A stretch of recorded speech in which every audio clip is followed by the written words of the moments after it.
This week I'm in Birkenhead to pay tribute to the celebrated war poet Wilfred Owen, who died exactly 100 years ago today. Welcome to Songs of Praise.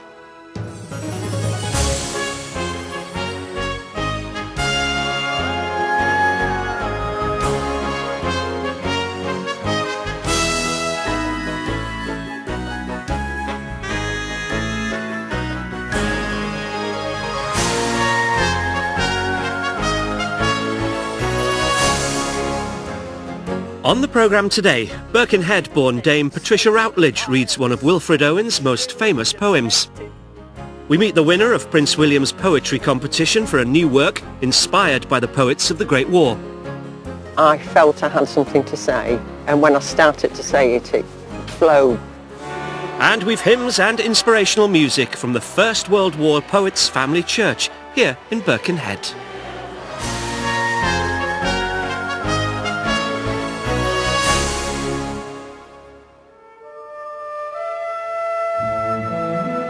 Wilfred Owen used to come to this church in Birkenhead as a child, so we've gathered together a choir and a congregation to remember him through music and poetry. Tragically, Wilfred Owen was killed aged just 25 in the last major battle of World War I on the 4th of November 1918. Our first piece of music was published in between the two world wars of the last century.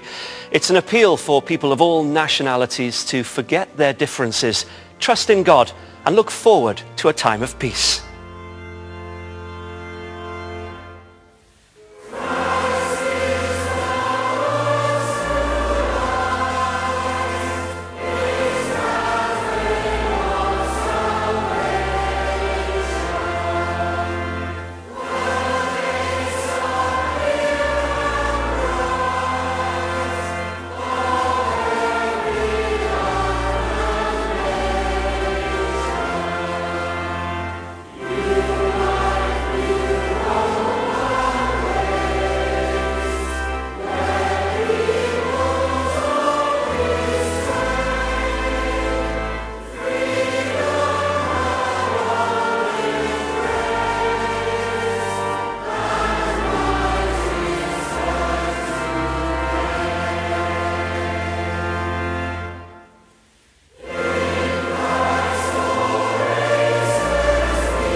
Wilfred Owen is known as one of the greatest and most powerful war poets in the English language. He was born in Oswestry in 1893, and just before his 7th birthday, the family moved here to Birkenhead.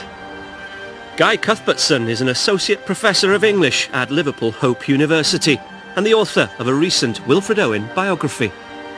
Amazing view of Liverpool and the Mersey. Do we know what brought the Owen family here in the first place?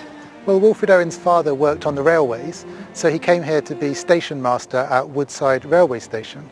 We're standing at Woodside Ferry Terminal, and next to that was where the train station used to be. Okay, it would have been quite different in Wilfred Owen's time. Yes, the river would have been very busy. Both Birkenhead and Liverpool were very busy with ships and boats. So he was about 7 years old when he came here. What was he like as a child? He was bookish and keen on learning, also very keen on religion and the church. He used to put on little church services for the family back at home as well. So the church was part of his life even back then? Very much, and Christ Church was an evangelical church near where they lived, where the mother in particular, Susan, was a very keen part of church life. Lots has been said that he was against war. What do you make of this? It's a tricky one, isn't it? Because he was serving in the army. He wasn't a conscientious objector. So yes, his poetry obviously exposes the horror of war, but a man who felt he had to play his part. In 1917, Wilfred Owen suffered shell shock and was treated at a British war hospital, where he met other writers and poets who influenced his work. But when he returned to the front line in 1918, he was killed by German machine gun fire. Owen's death is almost one of the most famous parts of his life, if we can put it in those terms. Owen dying just a week before the end of the war, and as the story goes, the telegram arriving with his parents on the 11th of November as the bells are still ringing to celebrate the end of the war, which was a scenario that happened to a lot of people that day. But a lot of his poetry had a lot of religious references. Yes, as do his letters. His letters are frequently referring to Christ and the image of Christ. He does ask whether many people are actually following the example of Christ during the war. Was Christ a pacifist? All of these questions are ones he asks. What do you think his legacy is? He's got that wonderful ability to connect and communicate with people, to plant lines in your head, to make you feel, yes, I truly understand, and to really convey a horrible experience that most people could never possibly imagine until you start reading the work of someone like Wilfred Owen.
Martin Impey is an illustrator who's worked on everything from TV commercials to children's toys and games.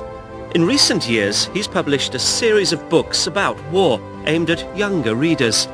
His latest project is inspired by Wilfred Owen's Dulce et Decorum Est.